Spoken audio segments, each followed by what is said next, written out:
Press Lord, press Lord, press Lord, press Lord. परमेश्वर की महिमता के लिए हम धन्यवाद देते हैं। मत्ती किताब उसके 11 के 28 में लिखा गया है, सब परिश्रम करने वाले और बोझ से दबे हुए लोगों मेरे पास आओ, मैं तुम्हें विश्राम दूंगा। परमेश्वर का जो वचन है वो विश्राम को देता है। मैं आपको वचन के 7 दिन के शुरुआत में स्वागत करता हूँ यीशु मसीह के नाम से। और आज का जो शीर्षक है शांति का जीवन। आज के समय में लोग शांति को पाना बहुत ज़रूरी है और परमेश्वर आपकी और मेरी सहायता करे कि हम परमेश्वर की उस शांति जो वर्णन से बाहर है हम उसको प्राप्त करें। इस शांति को प्राप्त करने के लिए 2 तिमोथी 1:5 में लिखा गया है कि पहलूस तिमोथी को कहता है कि तेरे निष्कपट विश्वास जो मैं तेरे नानी और माता से देखा हूँ। तो सबसे पहली बात है, अगर शांति के जीवन को चाहिए तो आप पर मुझे निष्कपट होने की जरूरत है। 6 पद में लिखा गया है कि जो मेरे हाथों रखने से तुझे जो वरदान मिला उसको चमका दे। मतलब जो कुछ भी आपको और मुझे जरूरत है उन सारे चीज परमेश्वर के अनुग्रह में है। हमें उस चीजों को चमकाने की जरूरत है। आप खाली नहीं हैं, आपके अंदर में वो सारे चीजें, आप उसको उभारे, उसको चमकाए, उसको पॉलिश करिए, उसको उत्पन्न करिए जो आपके अंदर में। उसको दबाए मत, आप उसको खोलिए, ढक्कन खोलिए। बहुत कुछ आपके अंदर में है और परमेश्वर का वचन कहता है कि पहलुस को बोलता है तिमोथी को कि जो मेरे हाथ रखने से जो वरदान तुझे मिला है उसको तू चमका दे, शाइन कर दे। तो आपको जो भी प्रार्थना करते समय, वचन पढ़ते समय जो वरदान मिलता है, जो सामर्थ मिलता है, उस सामर्थ को, उस उद्देश्य को, उस महान जो परमेश्वर आपके लिए किया है उस काम को आप चमकाने की जरूरत है। तीसरी बात 7 पद में लिखा गया है, परमेश्वर ने हमें भय की नहीं परंतु हमें संयम की आत्मा दिया है, प्रेम की आत्मा दिया है। सामर्थ, प्रेम और संयम की आत्मा दिया है। 2 तिमोथी 1 अध्याय का उसका 5, 6, 7 पद में हम 3 पद में 3 बात को सीख रहे हैं। पहले में हम सीख रहे हैं कि आप पर में कपटी ना बने।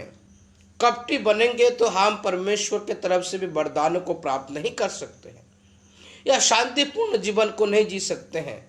आज के दिन की शुरुआत इस वचन के साथ है कि हम शांतिपूर्ण जीवन जीने के लिए, खुशहाल जीवन जीने के लिए 3 बात में बताया। पहले निष्कपट बने, कपटी ना बने, हृदय में हम बीमारी ना पालें। हृदय का जो बीमारी है वो कपट है, कपट रहित जीवन को जिए।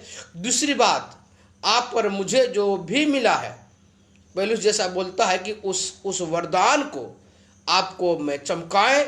जो कुछ भी परमेश्वर ने आपको योग्यताएं दिया है उसको प्रतिदिन आप बढ़ाता चला जाए। और तीसरी बात 1:7 2 तिमोथी, जो परमेश्वर हमें भय की नहीं, हमें हृदय को कमजोर ना करें, निराश ना हो, भय की नहीं परंतु सामर्थ, प्रेम और संयम की आत्मा दिया है। ये तीन बात को दर्शाता है। सामर्थ आत्मा में होना चाहिए, बलवान होना चाहिए। सामर्थ पर प्रेम हृदय में होने की जरूरत है और संयम जो शरीर में होने की जरूरत है। सारी अभिलाषाओं से दूर भागने की जरूरत है, अनुशासन में रहने की जरूरत है। और ऐसे बहुत सारे लोग हैं जो आत्मा में बलवान नहीं होने के कारण, हृदय में प्रेमी स्वभाव नहीं रखने के कारण और शरीर को नियंत्रण में नहीं रखने का। पहले उसका कहता मैं अपने शरीर को मारता हूं, कूटता हूं और बस में रखता हूं। तो हमें अनुशासित जीवन को जब जीते हैं तब आप पर में शांति को प्राप्त करते हैं। प्रभु का धन्यवाद हो इस सुंदर वचन के लिए। आइए हम प्रार्थना करें।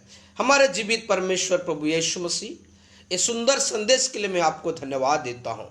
प्रभु शांतिपूर्ण जीवन जीने के लिए आपके वचन मत्ती 11:28 बोलता है कि हे परिश्रम करने वाले और बोझ से दबे हो लोगों, मेरे पास आओ, मैं तुम्हें विश्राम को दूंगा। मेरे देखने वाले भाई और बहनों के लिए मेरी प्रार्थना है कि वे शांति का जीवन को जिएं, और शांति के जीवन को जीने का जो प्रभु जी इच्छा आप रखते हैं मानव जाति मनुष्य के लिए प्रभु, लेकिन उसको अगर प्रभु जी शांति बनाए रखने के लिए प्रभु जी हमें निष्कपट होने की जरूरत है। प्रभु जी हमें अपने जो वरदान को और जो सेवकाई को हमें दिया है, जो जिम्मेदारी आपने दिया है, उसको पूरा करें। और तीसरी बात, पिता परमेश्वर शरीर प्राण और आत्मा में, हम आत्मा में बलवान बने, स्ट्रॉन्ग इन द लॉर्ड, और प्रभु जी हृदय में प्रेम के साथ में सेवा को करें और अपने जीवन में संयमी रहें, अनुशासित रहें, अपने शरीर को और प्रभु जी बुरे कामों से बचाएं, अभिलाषाओं से बचाएं, ऐसा जीवन जीने के लिए तू सहायता कर। प्रभु आज के दिन के इतने बड़े प्रकाशन के लिए मैं आपको धन्यवाद देता हूँ। प्रभु जितने लोग देख रहे हैं सब पर आपके आशीष बने और हम प्रभु में निरंतर आगे बढ़ने के लिए तू सहायता कर। धन्यवाद देते हुए प्रार्थना उद्धार करता, शांति देने वाला, शांति का राजकुमार प्रभु यीशु मसीह के नाम से मैं मांगता हूँ, आमीन। God bless you. प्रभु आपको बहुत आशीष को दे। आज वचन के साथ दिन का शुरुआत के जो इस कार्यक्रम में शो यूनिट चर्च बिलासपुर की तरफ से आपको जो वचन मिला है, उस वचन के द्वारा, इस प्रोत्साहन के द्वारा, इस मार्गदर्शन के द्वारा परमेश्वर आपके साथ रहे, मदद करे कि आप जरूर आगे बढ़ें और शांति का जीवन को जिएं। God bless you. फिर आप मिलेंगे। जय मसीह की। Glory to God.